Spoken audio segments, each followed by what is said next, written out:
Hello everybody and welcome to the Q&A answer portion, so the questions and answers portion of my 40,000 subscriber video blog.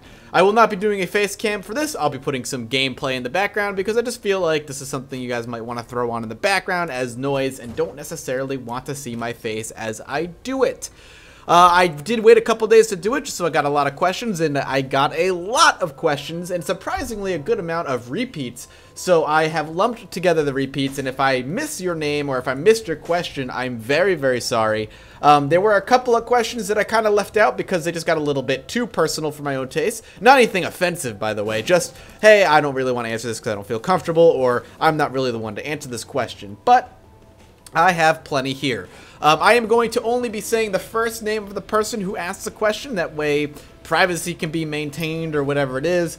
I don't really want to cross any lines there. So without further ado, let's start. So the first question comes from Mergen, and Mergen asks, how many cats do I have? Nice simple question to start. Quite simply, we have 3 at the apartment. They are wonderful cats. I am such a cat guy. I love my cats. They can be a bit of a dick sometimes, especially when they're hungry. If you've heard me go off on random rants or random tangents, then you know full well that they can be assholes when they want to be, but for the most part, they're utterly adorable. In fact, one of the cats that kind of sits with me, she's kind of like my office cat, essentially, is in the most adorable sleeping position right now, and I keep looking back at her, so I apologize when my voice fades in and out, but she is so goddamn cute. Oh, she's so cute. But yes, we have 3 cats. The next question comes from Jatin or Jatin or Jatin. I apologize, I will be butchering many names today. Will you ever do a walkthrough with someone other than Arumba and Northern Lion, and are you ever going to play a game on other consoles? So basically the first part of the question, am I going to ever collab with anybody else?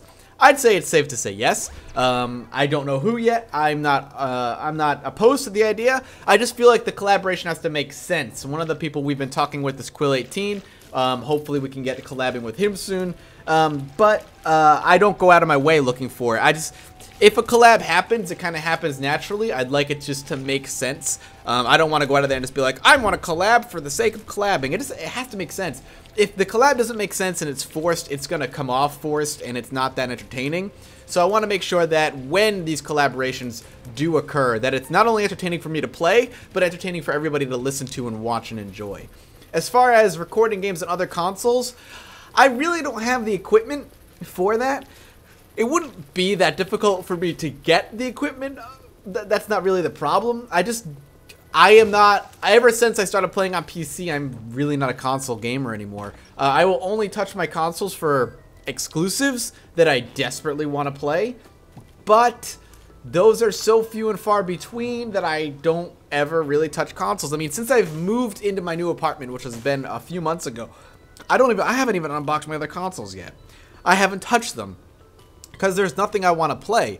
I think I'm actually going to be unboxing and playing on my Wii U before anything else because Mario Kart 8 is coming out in a few days and I want to play that. But generally speaking, if a game's coming out, if it's coming out on PC, I'm going to pick it up on the PC. So Watch Dogs, for instance, I will pick up on PC. Dark Souls 2, I waited for the PC release. It just makes sense. And that's why. So will I ever play other games or record any games on consoles? Probably not. It's not to say that it definitely won't happen, it's just chances are it won't happen. The next question comes from Niklas. Niklas asks, what was my first ever video on YouTube? Quite simply, I'll put it in the description box below. I think I can still find the link for it. It was a StarCraft 2 cast. If you know how I got started on YouTube, then you know I was attempting to be a StarCraft 2 caster. And that's what it was. If you want to go watch a really bad StarCraft 2 cast and listen to how uninterested I sounded. When you start doing these YouTube videos, it takes a long time for you to develop your voice, essentially. And when you go and listen to the link I'm going to put down below, you'll know exactly what I'm talking about. But yeah, you'll have that link. Am I going to do any playthroughs with my fiance? This particular question comes from Melian. He brings this up. He actually asked this in a much longer way, basically because I did talk about wanting to do something with her, and she was totally down with it. Honestly, we just haven't had the time, because she's a veterinarian. She works really crazy hours, And by the time she gets home, I'm done with my work. She's done with her work. She's tired. I don't want to talk anymore. And it just hasn't really worked out. I am working on something that hopefully we'll be able to start doing, but we have no footage yet. We haven't even started planning it yet. When it happens, though, you guys will be the first to know, I promise. Antonio asks, "Hey Mathis, could you give me some instructions on how to play D&D with friends online? I don't want to play WoW, I don't want to play MMOs, I want to play D&D. The best thing I can suggest if you're looking to play Dungeons & Dragons is to play it through Skype. It's not perfect, but if you slap it on camera, you guys can see each other's faces and talk that way. And there are programs online that let you do die rolls on the computer. That way you're not rolling dice and behind a camera and saying, look what I rolled a natural 20 or whatever. There are programs online that allow you to roll and everybody can see your roll, just like a community rolling table or whatever. So my suggestion, just play over Skype. D&D doesn't necessarily require you to be all around the same table. It's nice, and it definitely is meant to be played in a more public setting, but the internet is a wonderful thing, and you can do many, many different things with it, including playing D&D over Skype. So that'd be my suggestion, Antonio. So Brandon asks, and I'm going to paraphrase this because it was a relatively long question.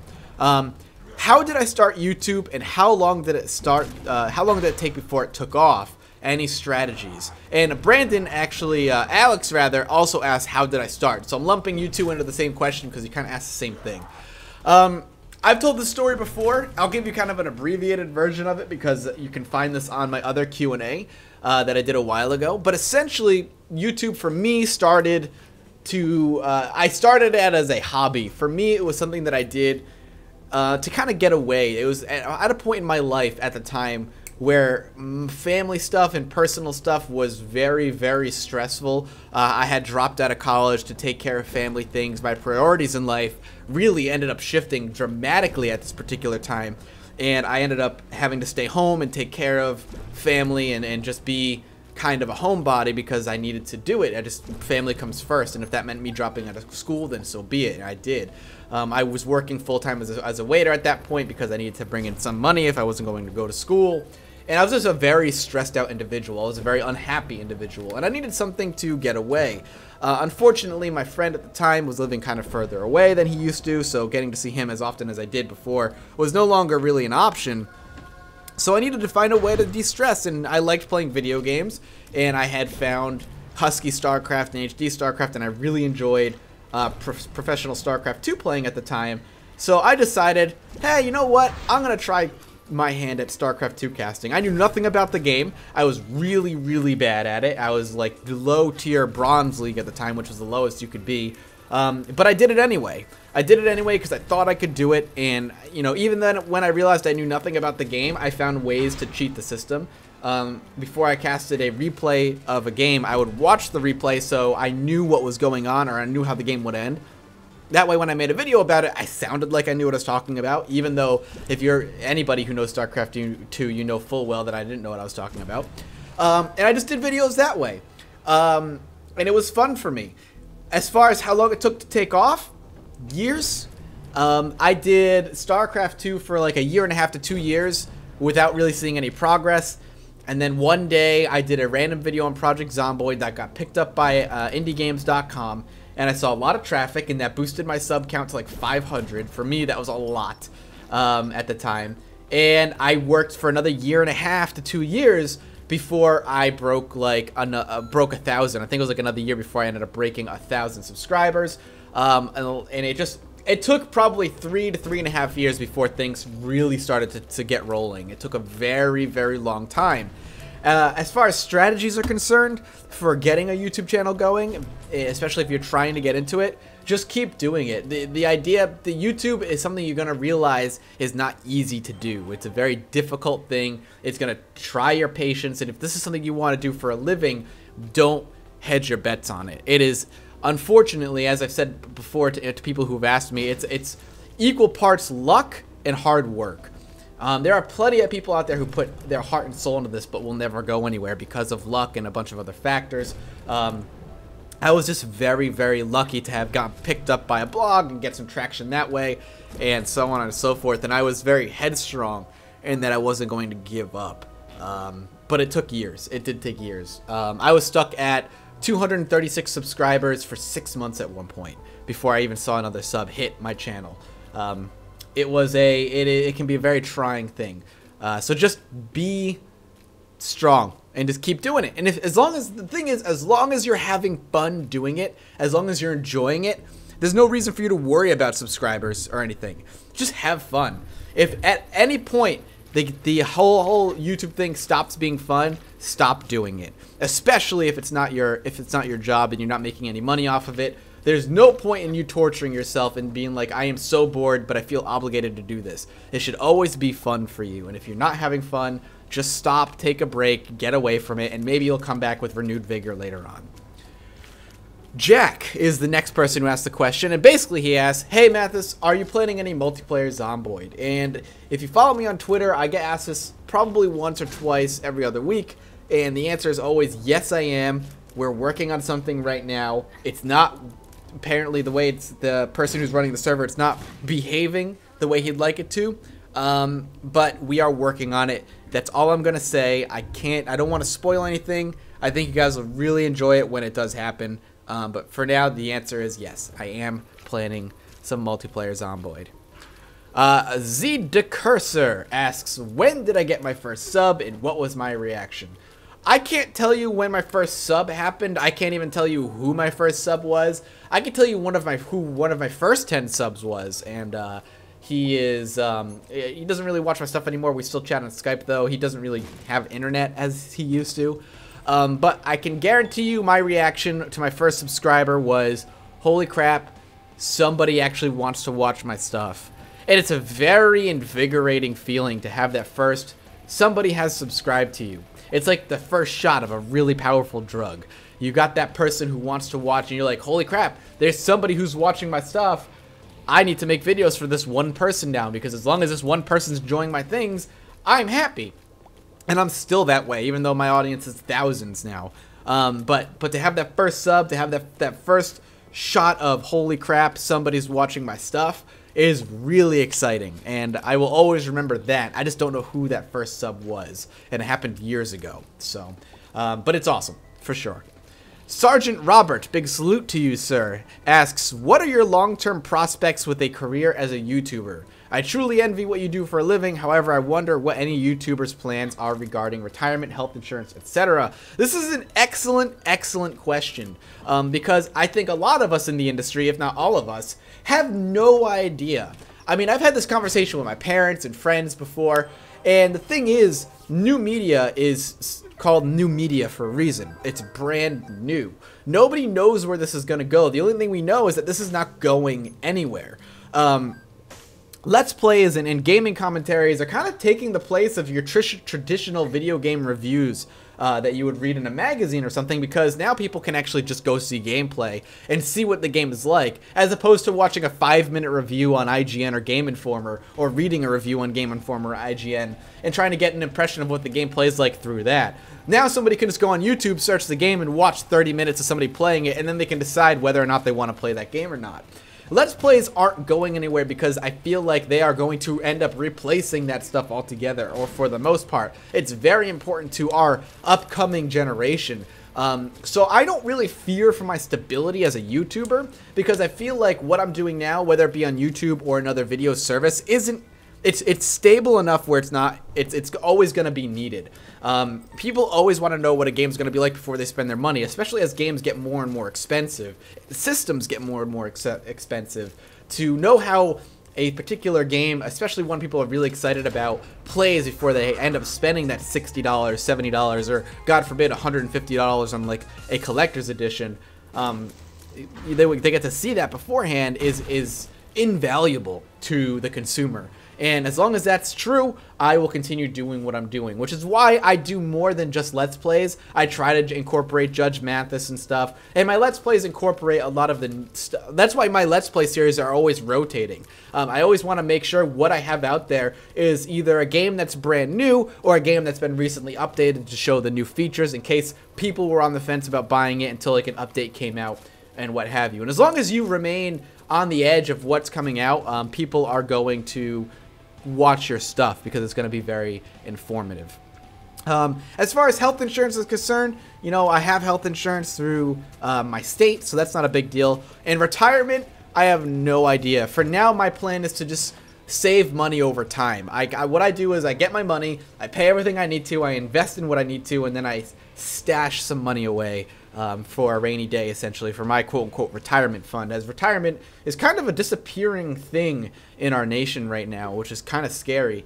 But that's what I do. But as far as like future prospects, the thing is with us YouTubers, we are paving the history. You know, if you're going into any other industry right now, you can look back in the past and see what people did to become successful over time.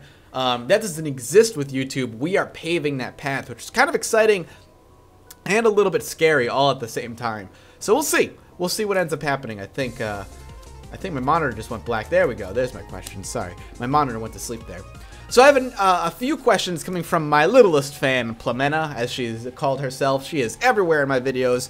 So I'm going to go through a few of her questions just because some of them have been asked, some of them really don't matter, but we'll go through some of the basic stuff. So for one, she wants to know how old I am. So how old are you, Mathis? I am 28 years old. We'll leave it at that. Where do I live? I live on the East Coast, United States. In fact, I live in Massachusetts, which actually knocks out another question that I had from Sheldon. Is there a story behind my majestic beard? Yes, there's a story. When I was working in the restaurant industry, or when I was early in the restaurant industry, the lady friend basically said, you should grow some facial hair. So I grew out this little chin beard thing. You could call it a goatee. I called it like a little chin beard. I don't know what it was. It was weird. But once I stopped working in the restaurant industry and did YouTube full time, I just didn't shave for a little while. I wanted to see if I could grow one A, and B, I was for the first time ever allowed to be lazy with facial hair. And I grew it, and for the most part, and I mean like 80 to 90% of the people who saw it really liked it, so I kept it, and that's why I have it. Now I keep it as kept as I can. But yeah. She also asks, why is there a cat litter box in my vlogs? Because we have 3 litter boxes throughout the apartment, and one of them just happens to be in my office. Luckily, it's a hooded one, so it doesn't stink. As I get my new desk in, when I get my new desk in, we'll have a brand new setup where you can't actually see any of that, so don't worry about it. Do you think in the future, traveling around the world to meet fans will be something you do? I'd love to. I really, really, really would love to. I don't know, though. I would say a tentative yes, but that thoroughly depends on why I travel out there. So, maybe. Maybe. What is your dream goal after reaching 50,000 subscribers? Well, we're going to be reaching 50,000 way faster than I expected to at the rate we're going. What is my dream goal? To keep going. I would love to maybe hit close to 100,000 subscribers by the end of the year. I'm not going to say it's going to happen because anything could happen. My subs could slow down. I could stop becoming relevant. People could stop caring. But that would be my dream goal. And that's the questions I picked out. She gave me like 10 questions. I think they were all pretty cool. She wants me to tell a story from my childhood, but I couldn't think of a good one to tell. Those kind of come at a whim when I'm creating content or when I'm commentating. My random rants are just things that pop into my head.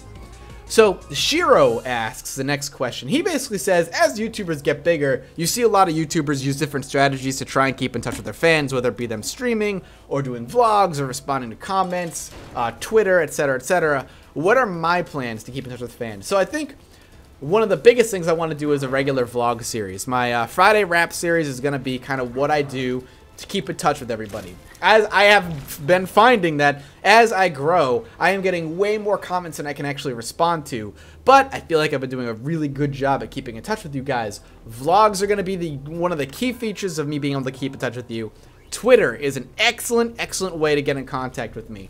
If you ever want to ask me a question directly or say something to me, please go to Twitter and ask me. It is much, much, much simpler to do it that way. And I think streaming is good too. If my streaming ever really becomes something I do way more seriously and regularly, it could obviously become unmanageable and I might not be able to, you know, chat with chat as much as I'd like to. But I think those 3 attacks there, by doing a vlog, by going to Twitter and streaming, are going to be the ways I try and keep in touch with you guys as I get bigger. But I think that's an important question, so thank you for that one, Shiro. Enzo asks, hi dude, did you ever play Red Dead Redemption? It's my favorite game ever.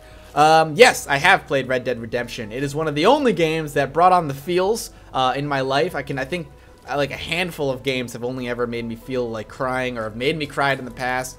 Red Dead Redemption is one of those games. I utterly adored that game. Unlike Grand Theft Auto 5, I think Red Dead Redemption at the time really pushed the open world genre in a myriad of different ways, and I loved it. Grand Theft Auto 5 I did not like that much at all. I thought it wasn't that, innovative or fun. But RDR, I think, did a lot of good stuff with the open world genre. I could talk about that forever. I'm not going to go into depth about it now.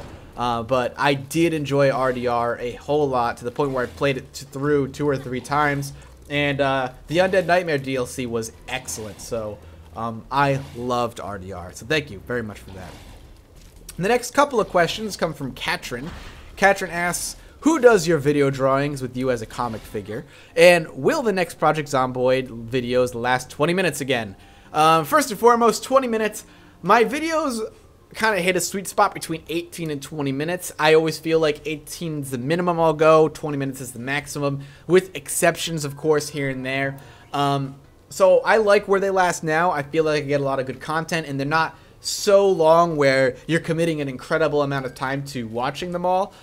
So I think where they sit now is great. 18 to 20 minutes is where I'll stay. And the person who does the drawings is Dracula Fetus. You can find him at youtube.com/Dracula Fetus and at Dracula Fetus on Twitter. I do commission him to create those thumbnails, so it's not like a free thing. But I love his art for thumbnails because I think it's bright, it's colorful, it's got really solid lines, and it makes for attractive clicking, I guess would be a good way to put it. So if you ever want any art like that, make sure you go check out Dracula Fetus. The next question comes from Ed, and Ed asks, are you going to have a face cam in your videos in the future? Highly unlikely. I do face cam on Twitch because I feel like it's better that way. I think doing a face cam on Twitch is a little bit more personable, but my content on YouTube is not really conducive to face camming.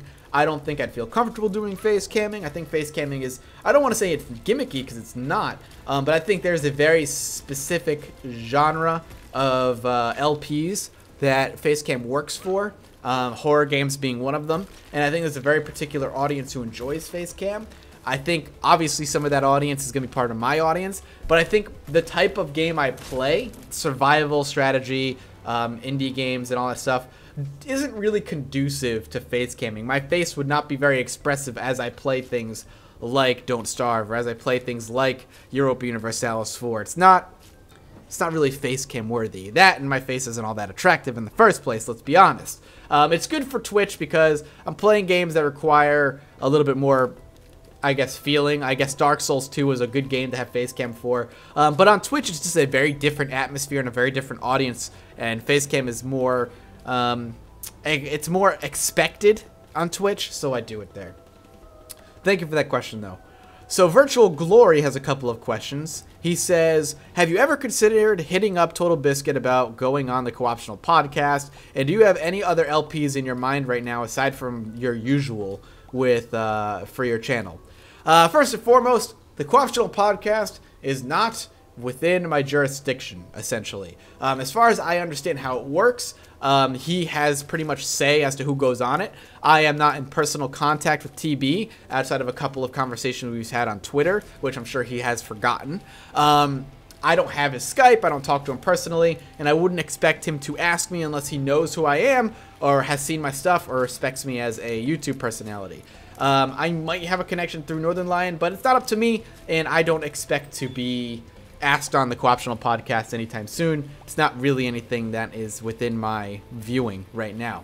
As far as other LPs and other series on my channel, I constantly have things going on in my head as to series I want to do. You know, actually just recently on Twitter, within a few minutes ago, well now like 25, 30 minutes ago, I asked, I said 3 series I have in my mind right now that I would like to do but don't have the space in my schedule for are Prison Architect. I'd love to do Factorio. I thought about doing Minecraft Tekkit because Factorio made me want to play Tekkit, and I would love to do Civ 5.